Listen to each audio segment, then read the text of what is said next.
नमस्कार, फाइटर समाचार में आपका स्वागत है। पेश आज 28 जून मंगलवार सुबह 6 बजे राजस्थान की खास खबरें।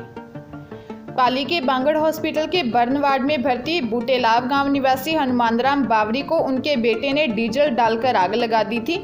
दो बेटों ने पहले पिता के साथ बैठकर शराब पी। इस दौरान छोटे भाई को पिता के साथ नहीं रहने की बड़े भाई ने बात की।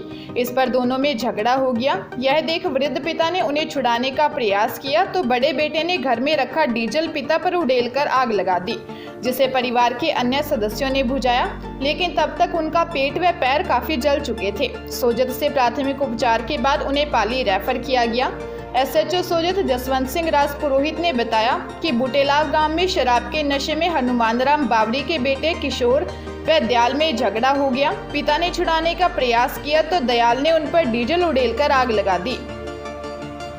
अजमेर में पति ने प्रेम प्रसंग व चरित्र पर शंका को लेकर पत्नी की हत्या कर दी। पहले हाथ से गला दबाकर उसे मौत के घाट उतार दिया और हत्या को आत्महत्या का रूप देने के लिए साड़ी से फंदा बनाकर पंखे से लटका दिया। बाद में उसका अंतिम संस्कार भी कर दिया। साड़ी को दाह संस्कार के समय चिता में जला दिया गया। मृतका के पिता ने रूपनगढ़ थाना पुलिस को शिकायत दी और पुलिस ने मामले का खुलासा करते हुए हत्या के आरोपी पति को गिरफ्तार कर लिया। रूपनगढ़ थाना प्रभारी अयूब खान ने बताया कि परिवादी रामजीलाल मीना निवासी जयपुर की रिपोर्ट न्यायालय के मार्फत प्राप्त हुई, जिसमें बताया कि परिवादी की पुत्री 19 वर्षीय निराश की पति कमल किशोर मीना द्वारा गला घोंटकर हत्या कर दी गई। सोशल मीडिया पर दोस्ती और फिर इज्जत पर हमला। दोसा के बाद अब जयपुर में इस तरह का केस सामने आया है।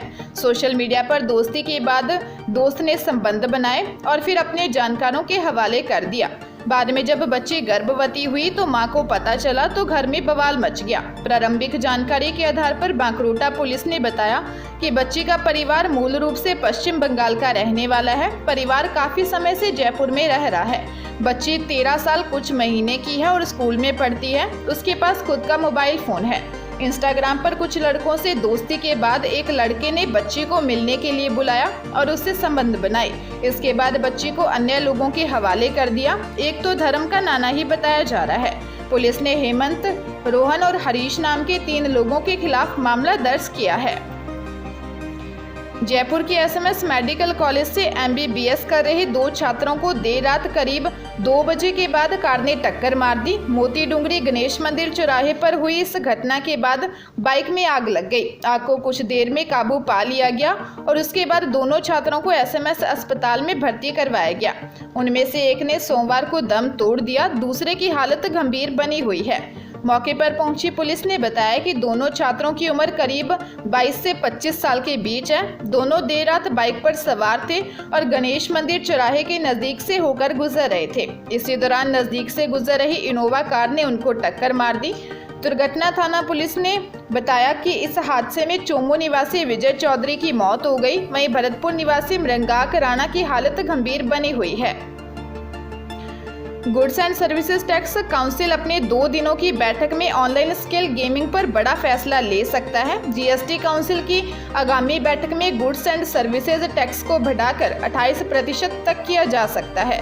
अगर यह फैसला लिया जाता है तो ऑनलाइन स्केल गेमिंग में भी 28% टैक्स के साथ जुए और सट्टा बाजार की श्रेणी में आ जाएगा। आपको बता दें कि काफी समय से देश में इस बात को लेकर बहस चल रही है कि ऑनलाइन स्किल गेमिंग और गैम्बलिंग में केवल इस बात को लेकर अंतर नहीं किया जाना चाहिए कि इनमें से कौन स्किल से जुड़ा है, किस्मत से जुड़ा है या दोनों से। आपको बता दें कि जीएसटी काउंसिल की बैठक 28 से 29 जून को चंडीगढ़ में होने वाली है।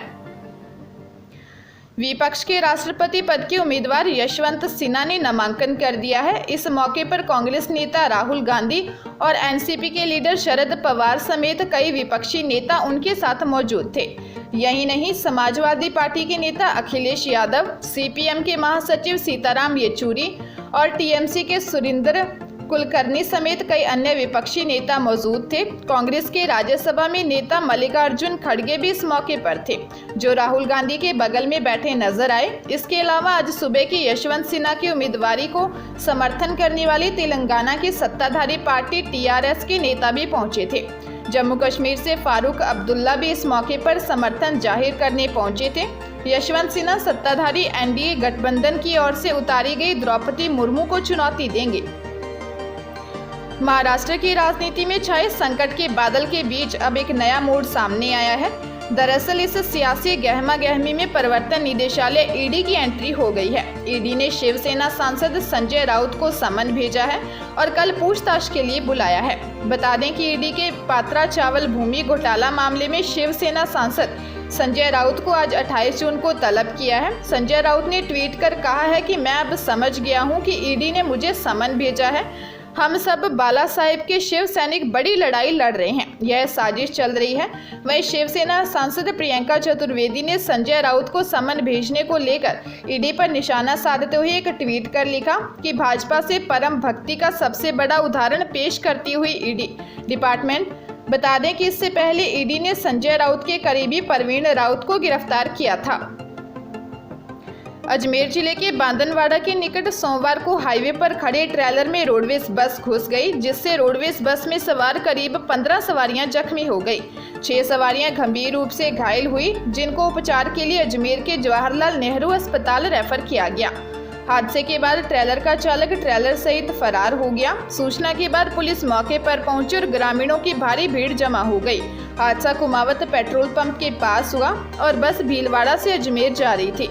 सूचना मिलने पर पहुंची पुलिस ने यातायात सुचारू करवाया और ट्रेलर चालक की तलाश शुरू कर दी है। हाईवे पर लंबी लंबी लाइनों में लगने की अब जरूरत नहीं होगी, न ही आपको यह चिंता करनी होगी कि 5 किलोमीटर के सफर में आपको पूरा टोल देना पड़ेगा। अब जल्द ही राजस्थान से निकलने वाले हाईवे हाईटेक होने वाले हैं। इन पर जल्द ही ANPR automatic number plate reader system लागू होने वाला है। दरअसल केंद्रीय सड़क परिवहन मंत्रालय नया कॉन्सेप्ट लेकर आया है। राजस्थान में national highway authority of India एक ऐसा ग्रीनफील्ड एक्सप्रेसवे बना रहा है जहां एक भी टोल बूथ नहीं होगा। इसका सबसे बड़ा फायदा यह होगा कि व्हीकल के ओनर को उतने ही रुपए देने होंगे जितना वह हाईवे पर चला है। इसकी शुरुआत राजस्थान से गुजरने वाले ग्रीनफील्ड एक्सप्रेसवे से होगी।